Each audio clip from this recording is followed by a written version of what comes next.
Здравствуйте, вы смотрите программу «Актуальное интервью», в студии Надежда Саханская. 30-я юбилейная международная олимпиада школьников Туймада стартовала 3 июля в учебно-лабораторном корпусе Малой академии наук республики в селе Чапаево Хангаласского улуса. Школьники в течение недели проверяют свои знания по 4 дисциплинам – математике, физике, химии и информатике. Наш гость студии Василий Павлов, ректор Малой академии наук республики. Василий Климович, здравствуйте. Здравствуйте. Учитывая, что Олимпиада в этом году проводится в 30-й раз, можно смело предположить, что она и 30 лет проводится, верно? Естественно. С какого года Малая академия наук является организатором Международной Олимпиады? 2004 года Малая академия наук стала организатором данной Олимпиады. Она знаменита тем, что 4 разные направления науки объединены вместе в комплексной Олимпиаде. Фактически они проходят отдельно, но в одном месте. Это самое важное, что локализация. И в 2004 году у нас тогда открылся новый учебный корпус Малой академии наук. В то время оно называлось еще форум «Ленский край», физико-математический. Ну и оказалась хорошая локализация для того, чтобы в одном месте были и физики, химики, информатики, и математики. Поэтому это такая комплексная, интересная Олимпиада. Скажите, а как вы оцениваете развитие Олимпиады, масштаб и уровень комиссий по подготовке заданий? Да. Олимпиада у нас началась в 1994 году, и тогда было всего несколько команд. Это команда города Томска, значит, из Фербанкса, штат Аляска, Соединенные Штаты, и также румынские команды были несколько, ну и наши республиканские, значит, 2 команды. Соответственно, значит, сейчас, как всегда, уже каждый год у нас много постоянных участников. Это участники из Республики Казахстан, румыны, как всегда, Сингапур участвует очень активно. Ну, появляется Малайзия, Индонезия, в этом году еще и Бангладеш. То есть фактически у нас такое большое направление представлено очень интересно. Это Юго-Восточная Азия, Азиатский континент, где очень интересуются всегда олимпиадным движением.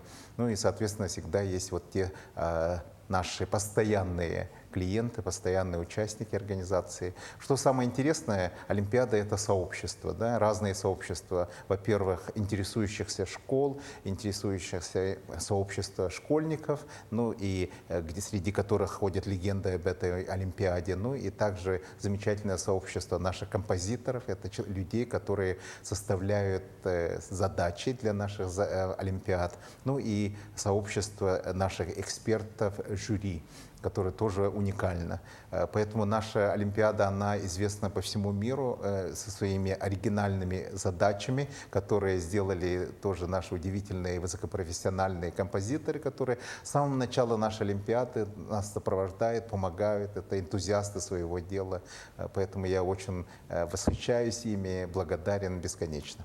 Задачи каждый раз неповторимы в Олимпиаде. Естественно, да. Олимпиада — это уникальная вещь, уникальная само по себе уникальный феномен, в котором участвуют, как я уже сказал, люди совершенно уникальных способностей, возможностей. Это так называемые наши композиторы задач, среди которых есть знаменитые наши соотечественники, да, кстати, Александр Сергеевич Голованов, который представляет собой такой очень пласт мощной математической школы Санкт-Петербургской, и он сам преподаватель из Санкт-Петербургского президентского лицея, школы номер 30 Санкт-Петербурга, и он очень давно с нами занимается, как раз создает и сами задачи. Он является самым уникальным, одним из самых уникальных композиторов задач. Также можно сказать и Анатолия Ивановича Власова из Пензы, это Пензенский институт непрерывного образования, также Хокось, как вы видели, да, кстати, Константина Петровича, самого замечательного из Санкт-Петербурга, кафедры математического анализа Санкт-Петербургского университета. Вот такие люди. И, можно сказать, еще и Алексея Викторовича Гуденко из МФТИ. То есть у нас собраны звезды мирового уровня по составлению задач олимпиадных. А можно ли сказать, что вот в связи с ну, со звездными заданиями становятся потом и звездные участники, которые берут Да, правильный естественно, ответ. это само собой разумеется, потому что Олимпиада — это такая абсолютная мерила достижений качества, да, по образовательным всем направлениям, которые как раз охватывают математику, физику, химию и информатику. Мы можем вспомнить замечательные имена. Вот Айсен Татаринов у нас мальчик, который в свое время очень активно участвовал, стал также участником больших открытий, вот как раз вот бозона Хиггса, подтверждение его в ЦЕРНе, то есть одни из уникальных из России таких ученых молодых, да, которые сейчас на мировом рынке научном работают.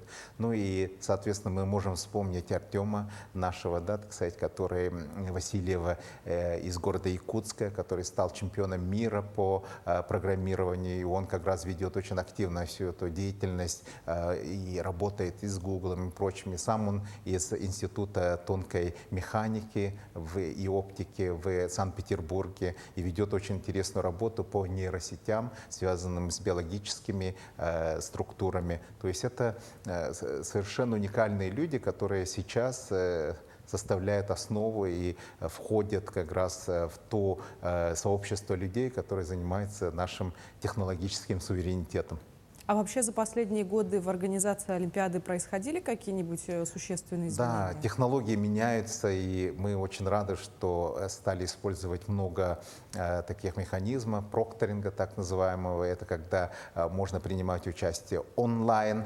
Большинство наших сейчас международных участников принимают участие онлайн, что тоже замечательно, потому что есть многие страны, которые не могут к нам отправить своих, значит, юных исследователей, олимпиадников, и они принимают участие онлайн, и это замечательно. Много вот у нас индонезийцев из этого, очень сильные математические такие команды оттуда, из Малайзии, например, да, так сказать, из Индонезии. Ну, я думаю, что буквально это все будет расширяться, и методы, они абсолютно адекватные, верифицируемые и на очень высоком уровне, на вершине, как говорится, технологического прогресса. Есть ли какие-то показатели, которые давала Олимпиада, которыми вы гордитесь И особенно? мы гордимся тем, что вот наши ребята, которые принимали участие в этих Олимпиадах, потом становятся членами национальных сборных, принимают активное участие в международных Олимпиадах, становятся там победителями. Поэтому это показывает уровень и самой Олимпиады, ее востребованность, ее, как говорится, уровень, стандарт, который дает возможность нашим участникам активно себя проявлять и на международном уровне. А вот, кстати, о стандартах. По каким мерилам составляются задания для Олимпиады? Да, задания для Олимпиады составляются как раз мерилом международного уровня. Это все те стандартные мерила, которые даются, и стандарты международной Олимпиады по математике, по физике, по химии, информатике. Это дело в том, что участники нашей и жюри, и сами композиторы, они являются как раз входят в состав тех же методологических комиссий международных, поэтому уровень всегда у нас очень высокий. Василий Климович, что в целом определяет высокий уровень проведения Олимпиады школьников? Это организационные моменты. Дело в том, что мы за эти годы смогли собрать очень сильную команду и в организационном плане. Дело в том, что сама технология, инфраструктура, все у нас имеется, и поэтому мы эту Олимпиаду проводим исключительно на таком международном высоком уровне. Это досталось нам довольно большой работы, естественно, многие годы, 30 лет. За 30 лет мы смогли стать таким довольно сильным международным, значит, центром для того, чтобы проводить международные Олимпиады. Я думаю, что и такой центр в дальнейшем может развиваться и в разных направлениях. Так сказать, Олимпиады могут быть и другого уровня, и также направления. Поэтому мы считаем, что у нас в Малой Академии создали способный такой хаб для того, чтобы стать центром развития для Юго-Восточной Азии, Азии и, ну, естественно, для всего Дальнего Востока нашей страны. Но школьники в рамках Олимпиады соревнуются только по 4 дисциплинам. Никогда не было в планах расширить? Само по себе вот эти 4 дисциплины, они составляют основу всего того, естественно, научного направления, которое на самом-то деле имеет невероятную глубину, и поэтому мы считаем, что мы должны специализироваться именно в этих 4 направлениях, развивать их очень сильно. Дело в том, что на базе очень сильной, на сильном фундаменте может только развиваться научное направление, поэтому для нас очень важно работать с этим, все время совершенствоваться, потому что совершенствоваться можно тут и бесконечно, и одновременно держать высокий уровень, стандарты. Это возможно только при наличии очень сильного, фокусированного такой работы. То есть пока о гуманитарных олимпиадных заданиях Это речи совершенно нет. другое направление, которое требует у нас усилий определенно в другом направлении. Естественно, наша Малая академия наук Республики Саха-Якутия работает очень активно, потому что мы же проводим множество олимпиад. Как раз все всероссийские олимпиады, которые идут в нашем регионе, в Якутии, они проводятся именно благодаря организационной деятельности Малой академии наук. И у нас также есть свои гуманитарные олимпиады. Мы проводим «Умники и умницы». Это такое замечательное направление, уже начали в этом году. Вы удивитесь, насколько у нас сильные ребята по гуманитарным направлениям. И мы надеемся, что это, опять же, другое сообщество людей, другие, значит, стандарты по работе составителей задач и прочее. И это требует, естественно, другого совершенно уклада и инфраструктуры для развития таких олимпиад. Но это мы проводим, и для нас есть для этого все возможности. Вот учитывая, что Олимпиада международная, принимают ли в ней участие с организационной стороны переводчики, которые переводили бы задания на родной язык для индонезийцев, малазийцев? Да, дело в том, что все наши ребята, участники, да, это совершенно международного уровня участники, они все знают замечательно английский язык, для них это является абсолютно вторым языком, так как английский язык — это язык науки, и фактически тут никаких проблем, трудностей нету.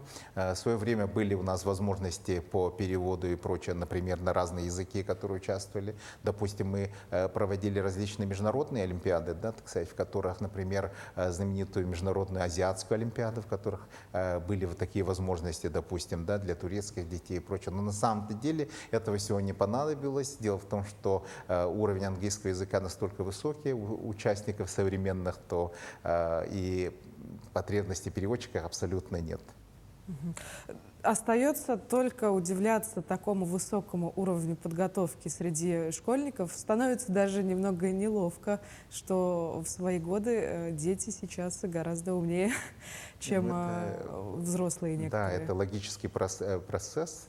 Логически это очень обосновано, потому что дети более информированы, они имеют больше времени находиться в международном пространстве с помощью интернета. Естественно, они все больше воспринимают, у них быстрее работает мозг, поэтому гораздо более квалифицированными и знающими, информированными могут быть наши дети. И действительно, они такими являются таковыми и активно занимаются и развивают свое пространство, да, так сказать, интеллектуальное.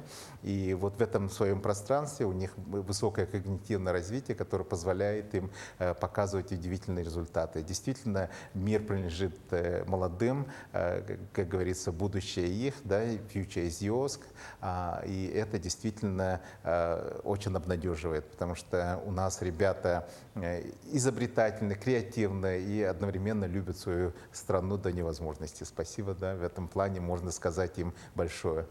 Действительно так. Василий Климович, благодарю вас за информативные ответы и большое спасибо за то, что стали гостем нашей студии. Спасибо. Я напомню, вы смотрели программу «Актуальное интервью». Помните, что есть люди, которым дорого просвещение. И до встречи в эфире.